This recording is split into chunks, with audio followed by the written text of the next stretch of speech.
Hello student, Tilak Nagar Bal Vidya Mandir, Dombivli East.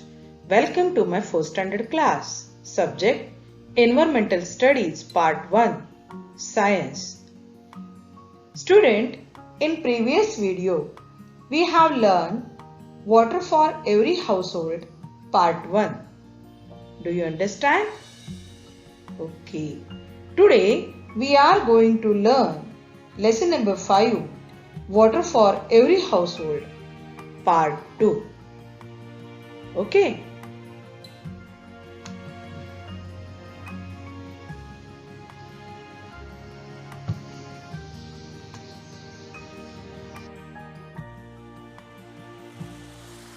Let's continue the part. Lesson number 5 Water for Every Household Part 2. Okay.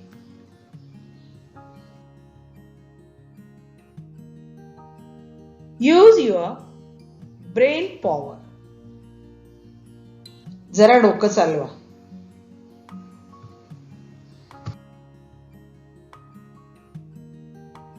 Why have people begun to use plastic or steel containers for storing water?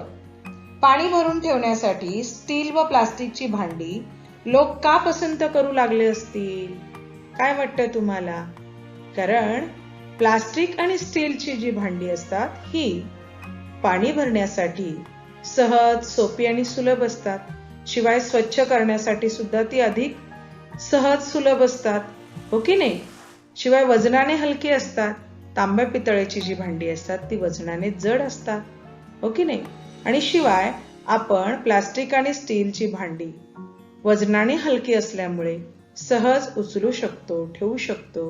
हो की नाही? आणि या सगळ्या कारणांमुळे पाणी भरून ठेवण्यासाठी स्टील व प्लास्टिकची भांडी लोक अधिक पसंत करू लागले असते. ओके, ट्राय दिस. करून पहा. Do this under adult supervision. हा जो प्रयोग आहे हा मोठ्यांच्या मदतीने तुम्ही करायचा आहे. Take a plastic bottle. एक प्लास्टिकची बाटली घ्या. Cut off its upper narrow portion. Upper म्हणजे वरचा, नॅरो पोर्शन म्हणजे निमुळता भाग. तिचा वरचा निमुळता भाग आहे तो कापून टाका. Make 4 small holes on the 4 sides of the bottle near its base. बाटलीच्या 4 बाजूंना तळापासून थोड्या वर 4 छिद्रे पाडा. Cut a spent ballpen refill into 4 pieces. एक रिकामी रिफिल घेऊन तिचे 4 तुकडे कापून घ्या. Fix 1 piece into each of the 4 holes tightly. हे 4 तुकडे आहेत की नाही ते त्या 4 छिद्रांमध्ये घट्ट बसवा. Tightly means घट्ट बसवा. Fill the bottle with water. बाटलीत पाणी भरा. What do you see? तुम्हाला काय आढळून येईल? Water flows from all the 4 tubes. सर्व नळ्यांमधून पाणी वाहू लागले. What does this tell us? यावरून काय उलगडतं? आपल्याला काय समजतं?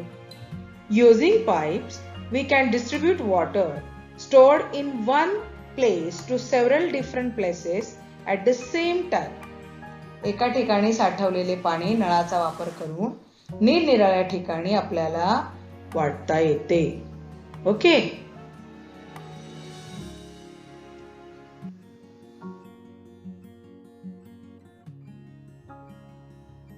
Large cement or plastic tanks are installed on the roofs of big buildings. Cement किंवा प्लास्टिकच्या मोठ्या टाक्या असतात की नाही, या घरांच्या किंवा मोठ्या इमारतींच्या छतांवर बसवतात. Water from these tanks can be piped to the kitchen, bathroom, toilets in these buildings.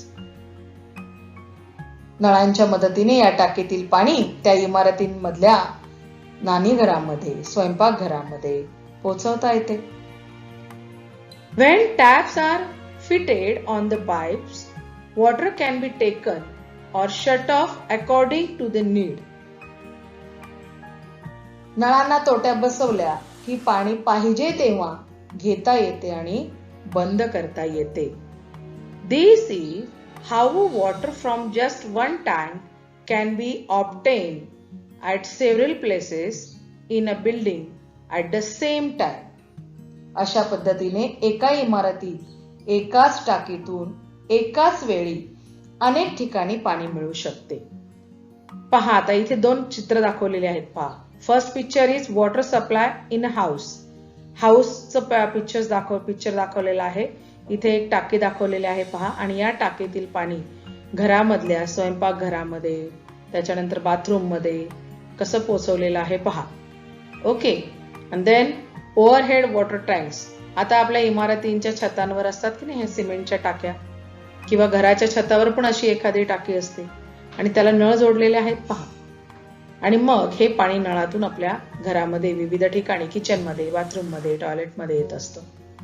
आणि आपण आपल्याला जेव्हा आवश्यकता असते, पाण्याची गरज असते, तेव्हा आपण नळ ओपन करतो, उघडतो, तेव्हा आपल्याला पाणी मिळतं.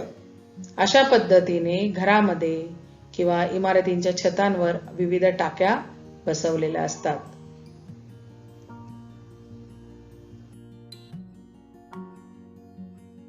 कॅन यू टेल, तुम्ही सांगू शकाल का, if the rule is for everyone in the house to cook for themselves, what would be? जर घरामध्ये प्रत्येकाने आपापला स्वयंपाक करून घ्यावा, जर असा जर नियम असेल तर the advantages and the disadvantages, मग कोणते फायदे मिळतील आणि कोणते तोटे होतील, काय अडचणी निर्माण होतील? मग आता पहा ऍडव्हान्टेजेस, फायदे.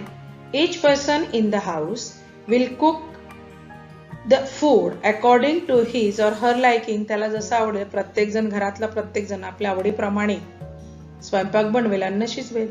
Everybody would understand the importance of work. मग प्रत्येकाला कामाचं महत्त्व पटेल, हो की नाही? Everybody will participate in the work. प्रत्येक जण घरातला त्या कामामध्ये सहभागी होईल. हे फायदे झाले. मग डिसएडव्हान्टेजेस, तोटे काय होतील? Each person will spend time in cooking. प्रत्येक जण या कामासाठी आपला वेळ खर्च करेल. More fuel will be use in the process of individual cooking. प्रत्येकासाठी स्वयंपाक बनवण्याच्या त्या प्रोसेसमध्ये खूप इंधन खर्च होईल. There would be more expenses, हे खूप खर्चिक आहे. अँड वेस्टेज ऑफ फूड, अन्न सुद्धा याच्यामध्ये खूप वाया जाऊ शकेल. The kitchen would be in a state of chaos. सगळीकडे नुसता अंदाधुंदी कारभार माजेल, ओके नाही? मग अशा याच्यामध्ये कोणाला बरं स्वयंपाक करायला आवडेल? प्रत्येकाचं करणं वेळ. आता आपल्या घरामध्ये आपली आई किंवा ताई किंवा अदर कोणी व्यक्ती असेल तर ती सर्वांसाठी स्वयंपाक बनवत असते, ओके नाही? पण असं प्रत्येकाला स्वयंपाक बनवायचा म्हटला तर सगळीकडे एक प्रकारे अंदाधुंदी माजेल.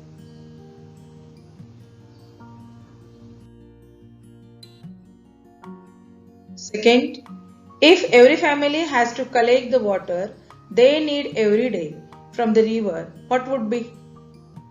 रोज लागणारं पाणी नदीवरून प्रत्येक कुटुंबाला जर आणावं लागत असेल तर द ऍडव्हान्टेजेस अँड डिसएडव्हान्टेजेस, कोणते फायदे मिळत असतील आणि कोणत्या अडचणी निर्माण होतील?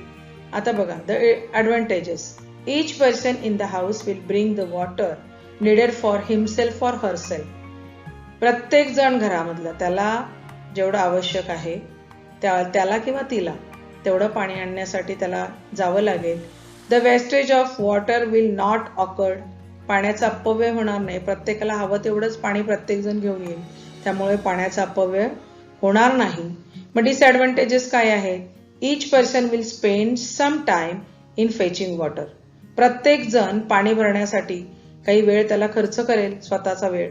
Each person will have to do physical labor of bringing in water.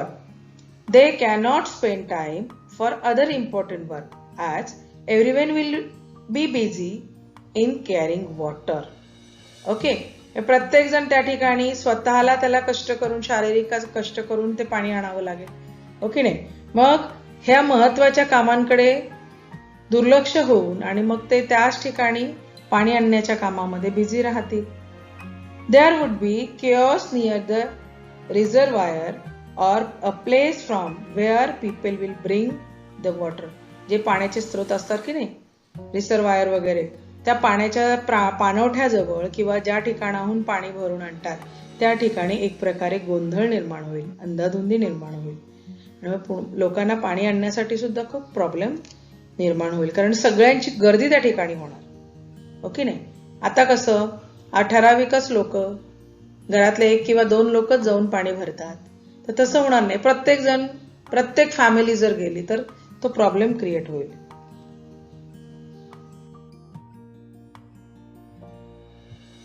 Water supply for a human settlement. गावाचा पाणी पुरवठा पहा. Lakes, rivers, reservoirs are our sources of water. नद्या, तलाव, धरणे हे आपले पाण्याचे स्रोत आहेत. लेक्स म्हणजे तलाव, रिव्हर्स नद्या, रिसर्वायर्स म्हणजे धरणं. They are often at long distance from our houses. मग हे जे स्रोत आहेत की नाही, हे आपल्या घरापासून खूप बऱ्याच अंतरावर असू शकतात. It is difficult to collect water from such distant places. मग थेट तिथूनच पाणी घेऊन येण्यामध्ये अडचणी असतात. Besides, we cannot be sure that the water can be used as it is for drinking. शिवाय त्यातले जे पाणी आहे हे जसेच्या जसे घरात पिण्यासाठी वापरता येईल याची आपल्याला खात्री देता येणार नाही. That is why, म्हणून a large water source is identified near a settlement. म्हणून गावाजवळचा एखादा मोठा स्रोत पाहतात. Water from it is brought through large pipes to a common place. मग कालवा किंवा मोठ्या जलवाहिनीच्या मदतीने सबंध गावासाठी ते पाणी एकाच ठिकाणी आणतात. There the water is made safe for drinking. मग तिथे ते पाणी पिण्यासाठी निर्धोक बनवतात, म्हणजे शुद्ध करतात. This is called purification of water आणि यालाच म्हणतात जलशुद्धीकरण.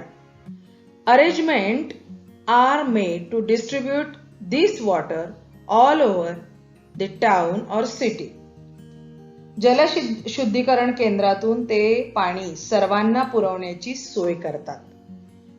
This is called distribution of water आणि यालाच म्हणतात जलवितरण. Purification of water means जलशुद्धीकरण आणि distribution of water means जलवितरण. आज आपण इथेच थांबणार आहोत. The remaining part of the lesson we will see in the next video. Okay? So, read all the lesson and write the hard words. Okay? कठीण शब्द जे आलेले आहेत की नाही ते तुम्ही तुमच्या वहीमध्ये लिहायचे आहेत.